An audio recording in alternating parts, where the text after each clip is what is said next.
नमस्कार, vision IAS के news today के इस अंक में आप सभी का स्वागत है। इस अंक में हम आपके लिए लेकर आए हैं यूपीएससी परीक्षा की दृष्टि से महत्वपूर्ण कुछ अहम खबरें। इस अंक के साथ मैं हूं दिव्या तोमर। खाद्य और सार्वजनिक वितरण विभाग ने एथेनॉल मिश्रित पेट्रोल कार्यक्रम के लिए किए गए उपायों को सूचीबद्ध किया। टीटीपी दूरसंचार सेवा प्रदाताओं को केवल प्रामाणिक स्रोतों के जरिए उपकरणों का प्रयोग करने के लिए अधिदेशित करेगा। तुलु भाषियों ने तुलु को आधिकारिक भाषा का दर्जा प्रदान करने और उसे 8वीं अनुसूची में शामिल करने की मांग की है। भारतीय राष्ट्रीय कृषि सहकारी विपणन संघ नाफेड ने fortified rice bran oil launch किया और केंद्रीय गृह मंत्री ने बाढ़ की स्थिति पर तैयारियों की समीक्षा के लिए उच्च स्तरीय बैठक की। और अब खबरें विस्तार से।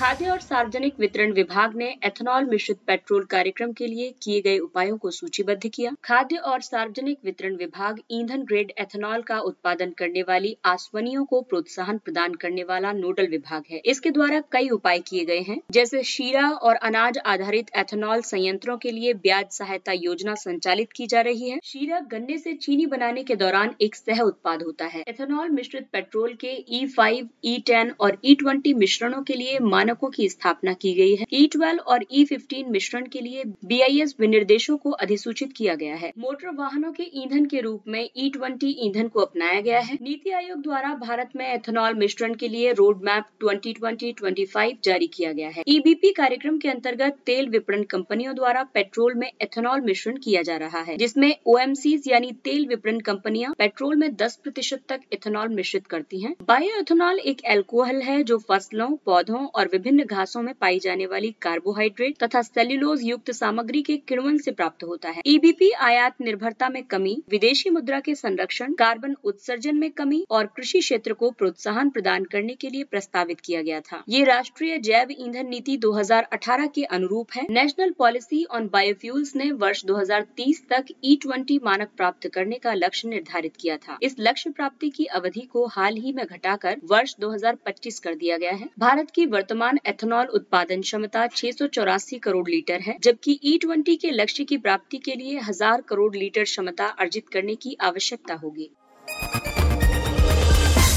अगली खबर दूरसंचार क्षेत्र से। टीटीपी दूरसंचार सेवा प्रदाताओं को केवल प्रामाणिक स्रोतों के जरिए उपकरणों का प्रयोग करने के लिए अधिदेशित करेगा। राष्ट्रीय सुरक्षा परिषद सचिवालय के अंतर्गत टीटीपी दूरसंचार सेवा प्रदाताओं को केवल विश्वसनीय या प्रामाणिक स्रोतों के माध्यम से उपकरणों का प्रयोग करने के लिए अधिदेशित करेगा। टीटीपी का दूरसंचार क्षेत्र पर राष्ट्रीय सुरक्षा निर्देश के एक भाग के रूप में शुभारंभ किया गया है। National security directives on telecommunication sectors के अंतर्गत सरकार देश के दूरसंचार नेटवर्क में संस्थापित करने के लिए विश्वसनीय स्रोतों और विश्वसनीय उत्पादों की एक सूची घोषित करेगी। ये सूची उप राष्ट्रीय सुरक्षा सलाहकार की अध्यक्षता में दूरसंचार पर राष्ट्रीय सुरक्षा समिति के अनुमोदन के आधार पर निर्धारित की जाएगी। ऐसे नामित स्रोतों की सूची भी बनाई जा सकती है जिनसे कोई भी खरीद नहीं की जाएगी। इसके अलावा निर्देशों में घरेलू अभिकर्ताओं द्वारा निर्मित दूरसंचार उपकरणों को विश्वसनीय श्रेणी की अर्हता प्रदान करने संबंधी प्रावधान भी किए गए हैं। हालांकि निर्देश दूरसंचार सेवा प्रदाताओं के नेटवर्क में पहले से कार्यशील मौजूदा उपकरणों को बदलने का प्रावधान नहीं करते हैं। आइए अब आपको बताते हैं NSDTS के लक्ष्य। राष्ट्रीय सुरक्षा को ध्यान में रखते हुए देश के कोर नेटवर्क में चीन द्वारा निर्मित उपकरणों के उपयोग को हतोत्साहित करना, साइबर हमलों, डेटा चोरी और अन्य आभासी सुभेद्यताओं से सुरक्षा प्रदान करना, बेहतर पर्यवेक्षण लागू करना और प्रभावी नियंत्रण की सुविधा प्रदान करना, आपूर्ति श्रृंखला की सुरक्षा की प्रामाणिकता को बनाए रखना आदि।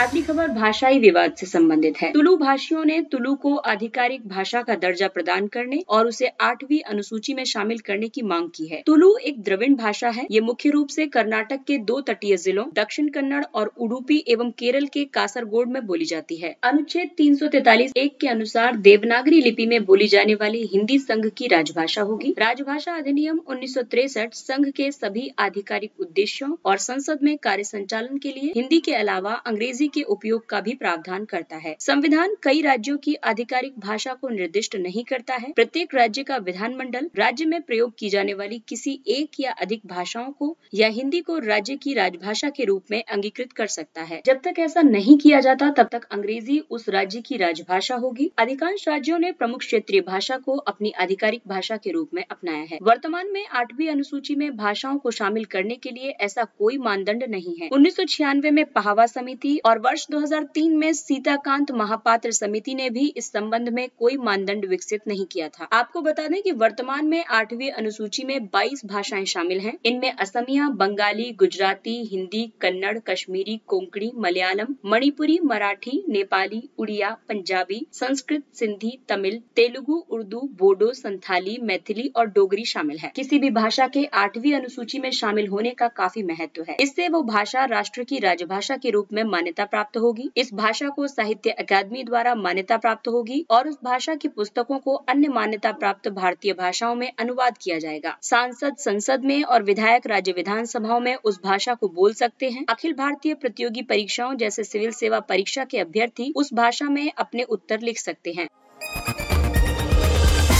भारतीय राष्ट्रीय कृषि सहकारी विपणन संघ नेफेड ने fortified rice bran oil launch किया। इस कदम का उद्देश्य आयातित खाद्य तेल पर निर्भरता कम करना है। राइस ब्रान ऑयल धान की भूसी से निर्मित खाद्य तेल होता है। इसका विपणन नाफेड द्वारा किया जाएगा। भारत प्रतिवर्ष लगभग 150 लाख टन खाद्य तेल का आयात करता है, जबकि इसका घरेलू उत्पादन लगभग 70 से 80 टन है। राइस ब्रान या चावल की भूसी से मतलब है पिसाई की प्रक्रिया के दौरान ब्राउन राइस से अलग किए गए महीन आवरण से है। इसमें चावल की किस्म और प्रयोग में लाई जाने वाली पिसाई प्रक्रिया के आधार पर लगभग 15 से 20% तेल प्राप्त होता है। फोर्टिफाइड राइस ब्रान ऑयल के कई लाभ होंगे, क्योंकि इससे कोलेस्ट्रॉल का स्तर निम्न होगा तथा विटामिन ई की उच्च मात्रा की उपस्थिति की वजह से ये कैंसर के खतरे को कम करता है। साथ ही ये एक व्यक्ति को विटामिन ए और डी की अनुशंसित मात्रा का 25 से 30% आहार के माध्यम से पूरा करने में सहायता कर सकता है। फोर्टिफिकेशन में चावल, गेहूं, तेल, दूध और नमक जैसे प्रमुख खाद्य पदार्थों के पोषण संबंधी घटक में सुधार करने के लिए उनमें iron, iodine, zinc, vitamin A और डी जैसे प्रमुख विटामिन एवं खनिजों का समावेश किया जाता है। ये पोषक तत्व प्रसंस्करण से पहले मूल रूप से भोजन में मौजूद हो भी सकते हैं या नहीं भी हो सकते हैं, या प्रसंस्करण के दौरान वे नष्ट हो सकते हैं। फूड फोर्टिफिकेशन एक वैज्ञानिक रूप से सिद्ध, लागत प्रभावी, मापनीय और संधारणीय वैश्विक हस्तक्षेप है, जो सूक्ष्म पोषक तत्वों की कमी के मुद्दे का समाधान करता है।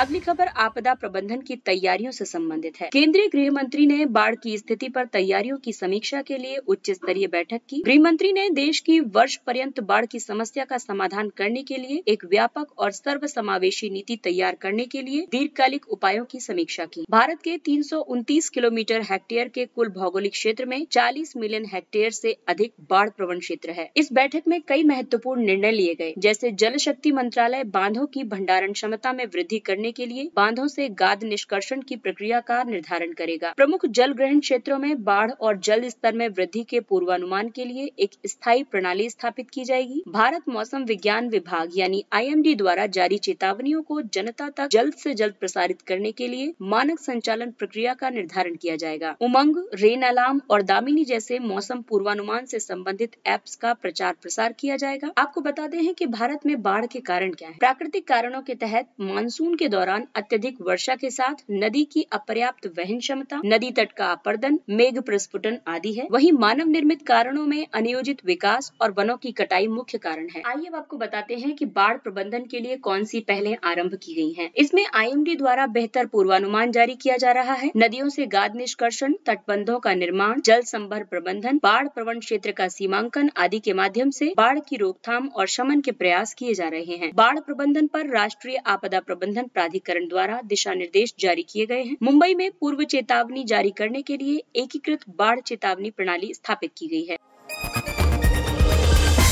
आइए अब नजर डालते हैं कुछ संक्षिप्त खबरों पर। अंतर्राष्ट्रीय समुद्री विधि अधिकरण इटलोज हाल ही में उच्चतम न्यायालय ने 2 इतालवी नौसैनिकों के विरुद्ध जारी सुनवाई को समाप्त कर दिया है। ये वही 2 इतालवी नौसैनिक हैं जिन्होंने केरल तट के समीप 2 मछुआरों की कथित तौर पर हत्या कर दी थी। आपको बता दें कि सुप्रीम कोर्ट द्वारा यह निर्णय इटलोज के उस निर्णय के बाद दिया गया जिसमें कहा गया कि दोनों नौसैनिकों पर इटली में मुकदमा चलाया जाएगा। इटलोज एक स्वतंत्र न्यायिक निकाय है जिसे समुद्री विधि पर संयुक्त राष्ट्र द्वारा स्थापित किया गया है। ये अभिसमय की व्याख्या से संबंधित किसी भी विवाद पर न्याय निर्णय करता है। अंक्लोज का प्रवर्तन तटीय और समुद्री सीमाओं को परिभाषित करने, राज्य क्षेत्रीय दावों से परे समुद्र तल के संसाधनों के अन्वेषण को विनियमित करने और समुद्री पर्यावरण की रक्षा करने आदि के लिए किया गया है।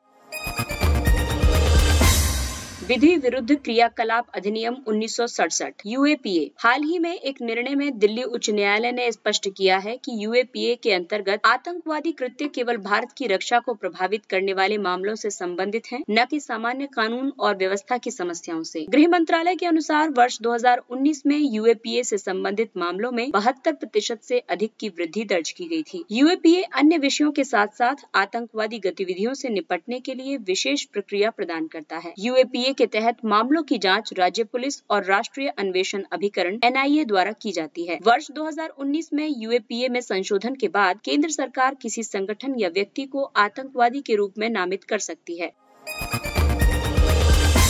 संकल्प से सिद्धि योजना ये एक पंचवर्षीय योजना है जिसके अंतर्गत वर्ष 2017 से वर्ष 2022 तक एक नए भारत के निर्माण के लिए विभिन्न प्रयास किए जाएंगे। ये योजना भारत को निर्धनता, भ्रष्टाचार, आतंकवाद, सांप्रदायिकता, जातिवाद और अस्वच्छता से मुक्त करने की परिकल्पना करती है। साथ ही सुशासन को अपनाकर तथा प्रौद्योगिकी का उपयोग करके संपूर्ण देश को एकजुट करती है। हाल ही में जनजातीय कार्य मंत्रालय ने जनजातीय आजीविका पहल संकल्प से सिद्धि मिशन वन धन आरम्भ की है। इसके तहत 7 नए ट्राइब्स इंडिया नामक स्टोर्स का उद्घाटन किया गया है। ये जनजातियों को अपने उत्पादों का विक्रय करने के लिए एक बेहतर मंच प्रदान करेगा। इससे उनकी आय में वृद्धि होगी और उनके जीवन स्तर में सुधार होगा।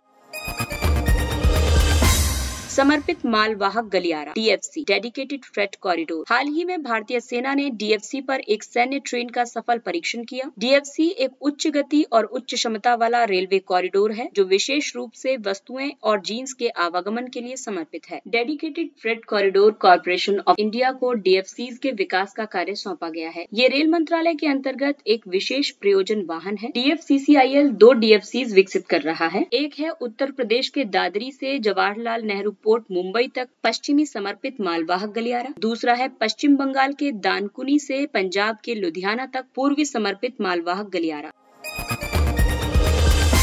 इंडो जर्मन विज्ञान और प्रौद्योगिकी केंद्र IGSTC। हाल ही में IGSTC औद्योगिक अध्येता वृत्ति कार्यक्रम आरंभ किया गया है। इसका उद्देश्य जर्मन उद्योगों और औद्योगिक अनुसंधान और विकास संस्थानों में औद्योगिक प्रदर्शन के लिए विज्ञान एवं इंजीनियरिंग में युवा भारतीय PhD छात्रों और पोस्ट डॉक्टरेट शोधकर्ताओं की सहायता करना है। IGSTC की स्थापना भारत और जर्मनी द्वारा उद्योग की भागीदारी, एप्लाइड रिसर्च और प्रौद्योगिकी विकास पर बल देने के साथ इंडो जर्मन अनुसंधान एवं विकास नेटवर्किंग को सुगम बनाने के लिए की गई थी।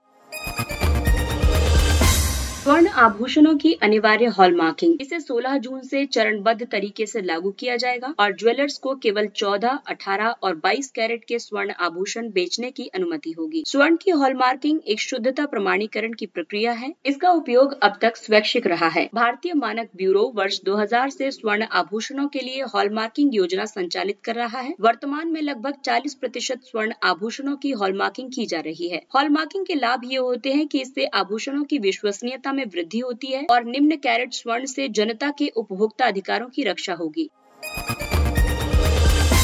भारत के लिए O2 परियोजना। इसका उद्देश्य चिकित्सकीय ऑक्सीजन की मांग में वृद्धि की पूर्ति के लिए देश की क्षमता में वृद्धि करने के लिए कार्यरत हितधारकों को सक्षम बनाना है। इसके तहत नेशनल कंसोर्टियम ऑफ ऑक्सीजन महत्वपूर्ण कच्चे माल जैसे जियोलाइट्स, छोटे ऑक्सीजन संयंत्रों की स्थापना, कंप्रेशर्स का निर्माण, अंतिम उत्पाद अर्थात कॉन्सेंट्रेटर और वेंटिलेटर की राष्ट्रीय स्तर पर आपूर्ति को सक्षम कर रहा है। इसे प्रधान वैज्ञानिक सलाहकार कार्यालय द्वारा आरंभ किया गया है। प्रधान वैज्ञानिक सलाहकार कार्यालय PSA की स्थापना वर्ष 1999 में विज्ञान, प्रौद्योगिकी और नवाचार से संबंधित मामलों पर प्रधानमंत्री और मंत्रिमंडल को परामर्श देने के लिए की गई थी। इसके साथ ही ये अंक समाप्त होता है। अगले अंक में फिर मुलाकात होगी कुछ अन्य महत्वपूर्ण खबरों के साथ। तब तक अपना ख्याल रखिए, सुरक्षित दूरी बनाए रखिए, मास्क पहनिए, हाथ और मुंह साफ रखिए और टीका अवश्य लगवाइए। इसके साथ ही विजन IAS की पूरी टीम को दीजिए इजाजत। नमस्कार।